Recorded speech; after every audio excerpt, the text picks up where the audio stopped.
right, so in this lesson, now that we have talked about how to write chemical reactions and how to balance them, we're going to talk about the 5 different types of chemical reactions that you might see.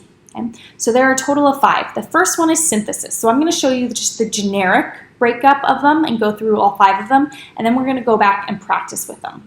So for synthesis reactions, notice you take 2 different reactants, so A and B, they're separate, and they combine together to form one single product. So that is a synthesis reaction. You are synthesizing something, you are making something. Decomposition is the exact opposite. You have one compound that's together, A and B, and it breaks apart into its individual parts, A plus B. Okay? For a single replacement reaction, notice you have one element, element A, and it's going to go in and it's going to kick out an element. It could be A or it could be B, and we'll talk about that when we get to single replacement reactions. But it's going to kick out one of the original atoms, and it's going to form a new compound with the other element, and now the element that was originally in the compound is by itself. So if you can think about it, if you want to think about it like you've got someone all by themselves and you've got a dance partner here, it's that person going in and kicking out and stealing someone's partner, basically. That is a single replacement reaction. A double replacement reaction is similar to that, except it's kind of a do-si-do. So notice A and B are partners, C and D are partners, and then they switch up partners. So A goes with D and C goes with B. So unlike single replacement where you have just one element going in and kicking out, in double replacement you have a complete switcheroo of partners. Okay? And then finally, for combustion, in combustion reactions, you have what we call a hydrocarbon. And just as the name implies, a hydrocarbon has hydrogen and it has carbon in it. And it reacts with oxygen to form, always, carbon dioxide and water. Okay? You will always have carbon dioxide and water forms. Okay? The other thing that is produced, which we normally don't write in the reaction, is energy. So combustion reactions, whenever you see an explosion or a fire, that is a combustion reaction. When I light my stove in the morning, or in the afternoon or evening, or whenever I light my stove, that's because the gas that's provided is my hydrocarbon.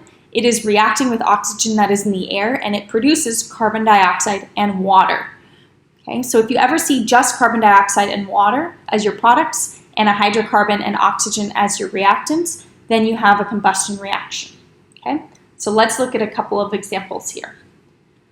For this synthesis reaction, remember 2 separate elements combining together to form one single one. So let's see. So sodium reacts with oxygen. All right, so sodium Na is going to react with oxygen. Okay. Well, if they're combining together, sodium is a metal, oxygen is a non-metal, all I have to do is cross my charges, and I know what it forms. Well, this would give me Na2O. I'm going to really quickly balance. I've got 2 oxygens on my reactant side, 1 on my product side, so I know this has to be a 2 in front. Then 2 times 2 gives me 4, so I need a 4 in front of sodium. So that is a synthesis reaction. Take 2 separate components, combine them together, and you've got your one product.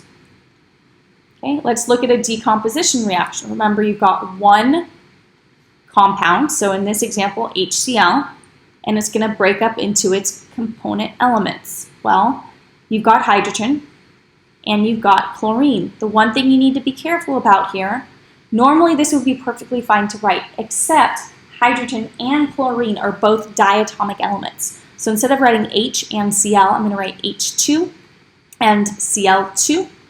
Okay, and now I just need to balance. So I'm going to put a 2 in front to balance. So that's a decomposition reaction. I broke apart one compound. Let's look at a single replacement reaction. All right, magnesium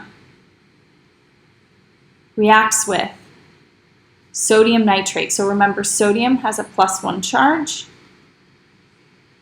Nitrate has a 1- charge. Okay, so when I cross charges, that becomes Na. NO3. Now, I don't expect you to know this at the moment. We will work on this in the next section. But what happens here is magnesium is going to go in and it is going to kick sodium out.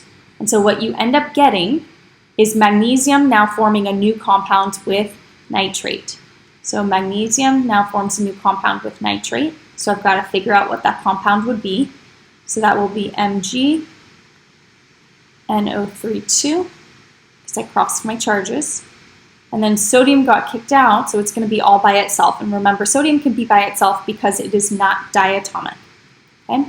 Now I need to go and I need to balance this reaction. So I've got 1 magnesium on my reactant side, 1 on my product side, 1 sodium, 1 sodium. I have 1 nitrate on my reactant side, but 2 on my product side. So I'm going to have to put a 2 in front of sodium nitrate and then a 2 in front of sodium. And I am balanced. So again, I don't expect you to be able to do that quite yet, but I do expect you to be able to recognize that magnesium, by magnesium going in and kicking sodium out, that makes this a single replacement reaction. All right, double replacement reactions. We've got 2 partners. So I've got potassium with oxygen and lead with nitrate. So let's write out their formulas. So potassium and oxygen, when you cross your charges, that'll give you K2O. And then lead 4, so it has a 4 plus charge. And remember, nitrate has a 1 minus charge. So when I write this formula, I get Pb and then NO3, 4, because I crossed my charges and I made sure my nitrate was in parentheses. So notice here, now A and D will form a compound, and C and B will form a compound. Okay? And again, we're going to get into this in grueling detail in an entire, we'll actually spend a couple of lessons on double replacement reactions, but following this up above, what I know is that potassium will now form a compound with nitrate. So I've got to cross charges, and so that tells me I have KNO3. And then lead is going to form a compound with oxygen. So lead is 4 plus, oxygen is 2 minus. So when I cross my charges, I get Pb2O4. Keep in mind I need to simplify this. So it's going to be just PbO2. Okay, so again, I don't expect you to be able to actually write out your products yet, but I do expect you to look at this and say, oh look, potassium's with oxygen, but now potassium's with nitrate. And lead was with nitrate, but now it's with oxygen. So this must be a double replacement reaction. Okay, now I'm going to quickly balance. I've got 2 potassiums on my reactant side, only 1 on my product side, so I'm going to put a 2 here. I've got 4 nitrates on my reactant side and only 2 nitrates on my product side. So what that tells me is I was incorrect. This shouldn't be a 2. This should actually be a 4. Okay, so now I have 4 nitrates and 4 nitrates, 4 potassiums on my product side, so I need to put a 2 here. So I have 4 potassiums, and I've got 2 oxygens on my reactant side, 2 oxygens on my product side, 1 lead, and I am balanced. So let's work on actually just classifying these. So I'm going to simplify this. I'm going to put synthesis. This is going to be decomposition. This is going to be single replacement, double replacement, just to have a shorthand, and then combustion. All right.